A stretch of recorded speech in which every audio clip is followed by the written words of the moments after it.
School যাবে, কি মজা, খুব মজা। স্কুল যাবে।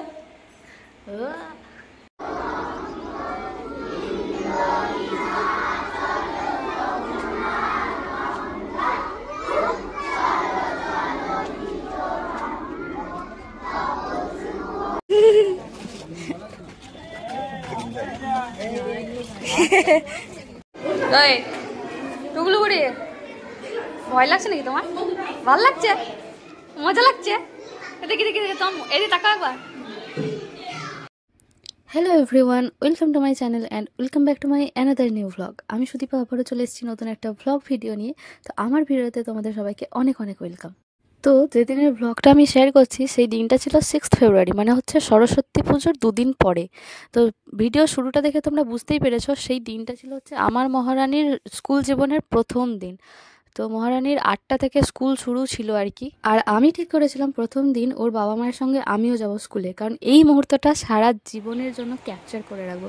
সেদিন অনেক সকাল সকাল ঘুম থেকে উঠেছিলাম, 7টারও আগে, মানে আমাকে কাউকে ডাকতেও হয়নি, নিজে নিজে উঠে পড়েছিলাম। আর এই শীতকালে এই প্রথম বোধহয় আমি এত সকালে উঠেছিলাম। তারপর নিজে ফ্রেশ হয়ে একটু খাওয়া দাওয়া করে তারপর ওপরে যাচ্ছি মহারানী রেডি হচ্ছে না কি করছে সেটা দেখতে। তো গিয়ে দেখছি মহারানী তো বেজায় মহা আনন্দে খুশিতে রেডি হচ্ছে। আর সেদিন সকালটা যে কি সুন্দর ছিল, কি অপরূপ, কারণ আমি এত সকালে ওঠা প্রায় ছেড়েই দিয়েছি, মানে ভুলেই গেছি। বহু বছর পর মনে হচ্ছে যেন উঠলাম, কিন্তু বহু বছর পর নয়, শীতকালে আমি উঠিই না এত সকালে, মানে 7টার আগে, ভাবা যায় না। তো মহারানীকে দেখো স্কুল ড্রেস পরে কি সুন্দর লাগছে, আহা! আর সে কি খুশি, এত সুন্দর নতুন নতুন ড্রেস পরছে, টাই পরছে, কোমরে বেল্ট পরছে, তার আলাদাই মহা খুশিতে আছে। দেখো কত কথা যে বলছে, এই কথাগুলো যদি অ্যাড করতে পারতাম খুব ভালো হতো, কিন্তু সেটা আর অ্যাড করা হয়নি আর কি। তো যাই হোক, আজ থেকে আমার মহারানীর জীবনের নতুন একটা অধ্যায় শুরু হলো, আসল জীবন শুরু হলো বলা যেতে পারে। এখান থেকে সে শিক্ষা লাভ করবে, সে জীবনে আরও বড় হবে, অনেক কিছু শিখবে। আর এই ছিল মহারানীর ফুল লুক, কি সুন্দর লাগছে দেখতে, আর কি খুশি, কি আনন্দ। তো তোমরা সবাই যারা আমার ভিডিওটা দেখছো, যারা বড় রয়েছো, অবশ্যই আমার মহারানীকে আশীর্বাদ করবে যেন আমার মহারানীর এই জীবন অনেক সুন্দর হয়, অনেক সুখের হয়। সে যেন ভালো করে পড়াশুনো করতে পারে, মানুষের মতো মানুষ তৈরি হতে পারে, জীবনে নিজের লক্ষ্য পূরণ যেন করতে পারে, জীবনে একটা ভালো জায়গায় যেন পৌঁছাতে পারে, সর্বোপরি একজন ভালো মানুষ যেন হয়ে উঠতে পারে। আর আমরা যারা যা কিছু পাইনি সেই সব কিছু যেন মহারানী পাই। মানে আমরা যারা পড়াশুনো, মানে তখনকার দিনে কী হতো, এত ক্যাপাবিলিটি, মানে এত সুবিধা থাকতো না পড়াশুনোর, তো এত সুযোগ সুবিধা আমরা পাইনি। আমরা যা যা কিছু থেকে বঞ্চিত হয়েছি সেই সব কিছু যেন আমার মহারানী পাই। তো একটু আদর করে দিলাম। তো হ্যাঁ, তোমরা সবাই কিন্তু আশীর্বাদ করো। তো চলো, মহারানী এবার খাবে, এখন টিপ পড়বে। আর আমি মহারানীকে বলছিলাম, তোমার খুব আনন্দ হচ্ছে বলো স্কুলে যাবো? বলছে হ্যাঁ, সে তো হাসিতে একদম গড়িয়ে পড়ছে। আমি বলেছিলাম কাঁদবে নাকি? বলছে না না, আমি তো স্কুলে গেলে কাঁদি না, কিন্তু চোখ দিয়ে জল বেরিয়ে পড়ে। যাই হোক, সে কিন্তু কাঁদেনি, খুব বাধ্য মেয়ে আমাদের, খুব ভালো মেয়ে, সত্যি একদম গুড গার্ল বলা যেতে পারে। তারপর এই যে সোয়েটার পরা হয়ে গেছে, চুল আঁচড়ানো হয়ে গেছে, টিপটা পরা হলো। এরই মাঝে সবাইকে ভিডিও কল করে দেখানো হলো যে আমি রেডি হয়ে গেছি স্কুল যাওয়ার জন্য, এই সমস্ত কিছু আর কি। ওর মা এখন ফোন করতে ব্যস্ত যে কাকে কাকে বাদ গেল, কাকে কাকে করা হলো দেখি। ওপর থেকে আমার মহারানী নিচেও চলে এসেছে, একদিকে সাজগোজ চলছে, মানে প্রস্তুতি চলছে শেষ মুহূর্তের, আর তার সঙ্গে ভিডিও কলে কথা বলাও চলছে। তারপর খেয়ে দিয়ে এই যে সবাইকে টাটা করে মহারানী এখন নাচতে নাচতে আনন্দে বেরোচ্ছে মা, বাবা আর পিপির সাথে স্কুলের উদ্দেশ্যে। এই দিনটাতে আমি কত কেঁদেছিলাম, কিন্তু মহারানী পুরো উল্টো, একদম হাসতে হাসতে যাচ্ছে। ওখানেও কি সুন্দর হাসতে হাসতে আনন্দে একদম ক্লাস করেছে, সবার সঙ্গে থেকেছে। এবার উঠছে গিয়ে চাপা নিয়ে, মহা যন্ত্রণা, কে চাপবে কে না চাপবে। আর এদিকে দেখো সব ঠাম্মারা দাঁড়িয়ে রয়েছে মহারানীকে বাই করার জন্য। তারপরে এই যে বেরিয়ে গেছে। আর সেদিন ভীষণ ঠান্ডা লাগছিল, অতটা সকাল, আর তখন বেশ ঠান্ডাও পড়েছিল আর কি। মহারানীর মা তো চাদরে মুড়ে একদম কঠিন অবস্থা, যেন যত শীত ওকে এসেই লাগছে। আর মহারানী তো কত বকবক করতে করতে কত আনন্দে যাচ্ছে, যেন কোথাও ঘুরতে যাচ্ছে। তো যাই হোক, স্কুল জীবনে আমি প্রথম দিকে কেঁদেছিলাম, তারপর আমার স্কুল জীবনটা খুব ভালো লাগতো, ভীষণ মজা করতাম। আমি কোনোদিনও স্কুল কামাই করিনি, কলেজও কামাই করিনি, তবে কলেজে থেকে স্কুলেই বেশি আনন্দ হতো, মজা হতো, সেইটা আমি আমার মহারানীর মধ্যেও দেখতে পাচ্ছি। তো যাই হোক, সেদিন এবার প্রথম দিন আমার আর মহারানীর মধ্যে মিল আছে কিছুটা, বুঝলে? আমিও যেমন কিছু কিছু ক্ষেত্রে লেটেই পৌঁছাই, মানে স্কুলে আমি লেটেই পৌঁছাতাম যখন দেখতাম প্রেয়ার লাইন শুরু হয়ে গেছে। মহারানীর ক্ষেত্রেও কিন্তু ঠিক তাই, যখন স্কুলে পৌঁছাচ্ছি দেখছি প্রেয়ার লাইন শুরু হয়ে গেছে। আর এখানে মহারানী কি বলছে বলো তো? আমি ভ্লগে যা যা কিছু বলি ও সেটাই বলছে। হ্যালো গাইস, এইসব যা সমস্ত কিছু সাবস্ক্রাইব করে দিও, এই সমস্ত কিছু যা যা কিছু বলে। আমরা এখন স্কুলে যাচ্ছি, খুব বকছি, খুব ঠান্ডা লাগছে, রাস্তাঘাটে লোক দেখছি, এই সমস্ত কিছুই বলতে বলতে যাচ্ছিল। এই তো আস্তে আস্তে স্কুলের কাছাকাছি পৌঁছেও গেছি। আমাদের বাড়ি থেকে খুব কাছে না হলেও খুব দূরেও কিন্তু নয়, তবে হ্যাঁ বাড়ি থেকে 10-15 মিনিট তো লাগেই, 10 মিনিটটা বেশি লাগে, 15 মিনিট লাগে। তো এই যে স্কুলে চলেও এসেছি। স্কুলের নাম হচ্ছে বিদ্যাসাগর শিশু বিদ্যা মন্দির। তো দেখছি সবাই আগে চলে গেছে। এবার আর তখন গিয়ে দেখছি যে প্রেয়ার লাইন শুরুও হয়ে গিয়েছে।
প্রেয়ার লাইনের ওখানে কিন্তু গার্জেনকে দাঁড়াতে দেয় না, তাই আমরা চলে এসেছিলাম। যদিও প্রথম দিন বলে কিছুক্ষণ ছিলাম, তো ভেবেছিলাম মহারানী হয়তো খুঁজে পাবে না, ভয় পেয়ে যাবে। তো দেখো কেমন হাসতে হাসতে প্রেয়ার লাইন শেষ করে সবার সঙ্গে চলে আসছে, যেন কতদিন ধরে স্কুল যাচ্ছে, কত অভিজ্ঞ। এই যে এই জিনিসগুলো দেখেই কত সুন্দর ভালো লাগছে যে আমার মহারানী কিন্তু ভীষণ ম্যাচিওর, মানে বুঝতার মহিলা একদম। হ্যাঁ, মহিলা বলছে এই কারণে, কারণ ও অনেক কিছু বোঝে। দেখো কি সুন্দর, তারপরে মায়ের হাত ধরে আস্তে আস্তে ক্লাসরুমের দিকে এগিয়ে যাচ্ছে। ওদের ক্লাস শুরু হয়েছিল জানুয়ারি থেকেই, কিন্তু তখন আর ওকে ভর্তি করানো হয়নি। তো ও অঙ্কুরে ভর্তি হয়েছে, এটাই ওদের ক্লাসরুম বা শ্রেণীকক্ষ যাই বলা হয় না কেন। তো যেহেতু অনেকটাই শেষে এসেছিল, তাই বেচারাকে বাধ্য হয়ে একটা শেষের দিকেই বসতে হয়েছিল। তো প্রথমে একাই আমি ভেবেছিলাম ওর খারাপ লাগবে, তারপর দেখলাম আশেপাশে মানে ওর পাশে অনেকেই চলে এলো আর কি। যাই হোক, পরের দিন থেকে আরও তাড়াতাড়ি আসবে। প্রথম দিন তো একটু ঘুম থেকে উঠতে ওরও একটু কষ্ট হচ্ছিলো, তাই কেমন যেন একটু লাগছিল। তো শেষের থেকে আমি বললাম যে আগের বেঞ্চটাতেই দাও, ও একা বসে থাকবে, কেমন একটা লাগবে। আরও কি সুন্দর মানে এনজয় করছে, ব্যাপারটাকে উপভোগ করছে। আর ওখানে অনেক মাসি থাকে, আরও অনেকে থাকে যারা ওদেরকে হেল্প করে, বই খাতা বের করে দেয়, ক্লাসরুমে পৌঁছে দেয়। আর মহারানী দেখো কি খুশি কি খুশি। আমি বলছি যে ভয় লাগছে নাকি তোমার? বলছে না, আমার বেশ ভালোই লাগছে।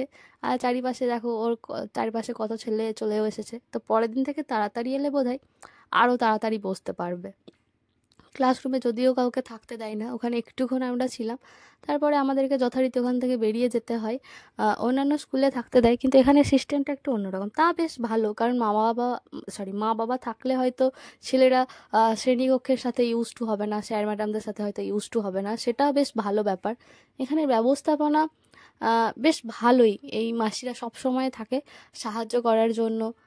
প্রেয়ার লাইনে দাঁড়াতেও দেয় না, কিন্তু আমরা যেহেতু প্রথম দিন ছিলাম তাই একটু দাঁড়াতে দিয়েছিল। তো মহারানীর স্কুল জীবনের মহারানীর অভিজ্ঞতা বেশ ভালো, আর আমাদেরও দেখে বেশ ভালো লেগেছে যে মহারানী কি সুন্দর ওটাকে মানিয়ে নিয়েছে। তো তারপর আমি বাড়ি চলে এসে স্নান করে রেডি হয়ে গেছি, আমার মাও রেডি হয়ে গেছে। আসলে সেদিন ছিল আমাদের মামার বাড়ি যাওয়ার দিন, কারণ তার পরের দিন মানে 7ই ফেব্রুয়ারি ছিল বড় দাদুর শেষ কাজ আর কি। তো সেই উপলক্ষে আমরা মামার বাড়ি যাচ্ছি। মায়ের তো মনে একটা বেশ অদ্ভুত শান্তি, বাপের বাড়ি গেলে কার না ভালো লাগে। মামার বাড়ি যেতেও ভালো লাগে, কিন্তু যেই উপলক্ষে যাচ্ছি সেই উপলক্ষটা মোটেও মানে খুব আনন্দের বা খুব সুখের নয় আর কি। আর চারিপাশে দেখো রোদটা বেশ উঠেছে, কিন্তু তার সঙ্গে ঠান্ডাও ভালো আছে, কারণ ভালোই হাওয়াও দিচ্ছে। তো মহারানীকে আমি স্কুলে পৌঁছে দিয়েছিলাম ঠিকই, কিন্তু স্কুল থেকে বাড়ি আনার হয়নি, আর মহারানীকে বলে আসাও হয়নি যে আমি মামার বাড়ি যাব। তো আমাকে এসেই ফোন করছে যে কোথায় রে, কোথায় চলে গেলি, আমাকে কই আনতে এলি না। ওর মাকে বারবার বলেছে মা পিপি কোথায়, কিন্তু তারপর আমাকে ফোন করে বলেছে পিপি তুই বাড়ি চলে আয়। তারপরে এই যে যথারীতি বাসে উঠে পড়েছি, স্টেট বাসেই যাই। তো বেশ খানিকক্ষণ দাঁড়িয়ে থাকতে হয়েছিল, এটা এখন স্বাভাবিক ব্যাপার হয়ে গেছে যে মামার বাড়ি যেতে গেলে বেশ খানিকক্ষণ দাঁড়িয়ে যেতে হয়েছিল। তো এই যে যিনি ভদ্রলোক রয়েছেন সামনে ফুল ফুল জামা আঁকা, ইনি হচ্ছেন কন্ডাক্টর। বেশ ভালো ছিলেন, কারণ মাকে বসতে দিয়েছেন। সেদিন আবার দুজন কন্ডাক্টর ছিলেন, আমিও বসার জায়গা পেয়েছিলাম কিছুক্ষণ আসার পর। কিন্তু এই যে যে মহিলাকে দেখালাম, ইনি আমার সম্পর্কে দিদি হয়। তো ইনি বাসে ওঠায় বাধ্য হয়ে আমি সিটটা ছেড়ে দিয়ে আমি দাঁড়িয়ে গিয়েছিলাম। আর সেদিন বাসে না বেশ একটা মজার কাণ্ডও ঘটেছিল। সেটা হলো গিয়ে আমাদের তিনজনের ভাড়া হয় 90 টাকা, আর কন্ডাক্টর নিয়েছিলেন 60 টাকা। তাই জন্য আমার বাপি বারবার বলছিল যে তিনজনের ভাড়া কেটেছেন তো, তিনজনের ভাড়া নিয়েছেন তো। কন্ডাক্টর বলছে হ্যাঁ নিয়েছি, এর থেকে তো আর কম হয় না। কন্ডাক্টর বুঝতেও পারেনি। যাই হোক, আমার বাপিও আর কিছু বলেনি, কিন্তু অনেক 3-4বার বলেছে ঠিকঠাক নিলেন তো ভাড়া, ঠিক হলো তো। বলছে হ্যাঁ ঠিকই আছে। আর এই ব্যাপারটা বুঝতে পেরে আমি তো হেসে গড়াগড়ি, যে কি আর করব, মানে আমার এত হাসি পেয়েছে। তারপরে বললো যে না না ঠিকই আছে, একটু কম করেই নিয়েছি। পরে যখন বুঝতে পেরেছে, আর ভাড়াটা চাইতেও পারিনি। যাই হোক, বেশ ভালো আর কি। না মানে এটা উচিত নয়, কিন্তু আমরা কাউকে ঠকাইনি। তারপরে এই যে এই দিদির সঙ্গে মা বাবা কথা বলে আমরা চলে গেলাম মামার বাড়ির উদ্দেশ্যে। এই দিদি যাচ্ছিল তার মেয়ের বাড়ি।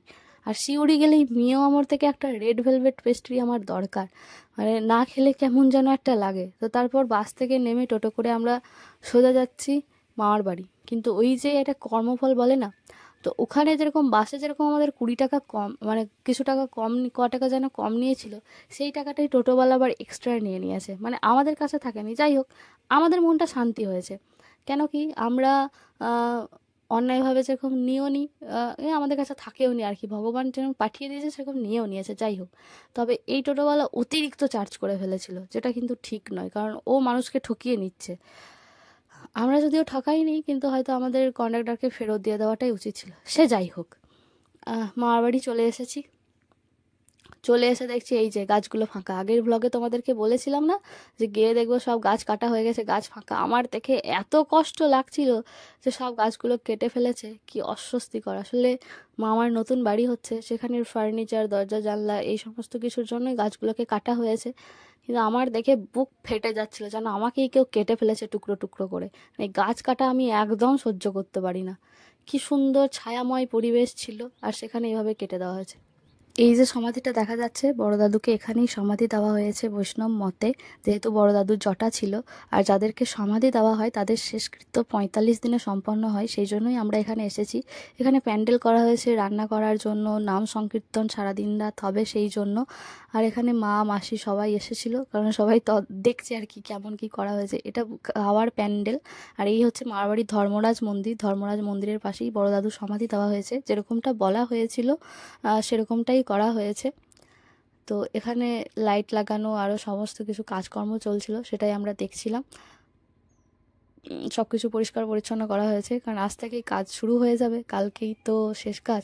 তো এই হচ্ছে আমাদের সারা বেবি বলছে আমাকে একটু ব্লগে নিয়ে নাও। যাই হোক, তো ব্লগটা এখানেই শেষ করছি। দেখা হবে পরের ভিডিওতে। ভালো লাগলে অবশ্যই লাইক কমেন্ট শেয়ার সাবস্ক্রাইব করে দেবে। রাধে রাধে।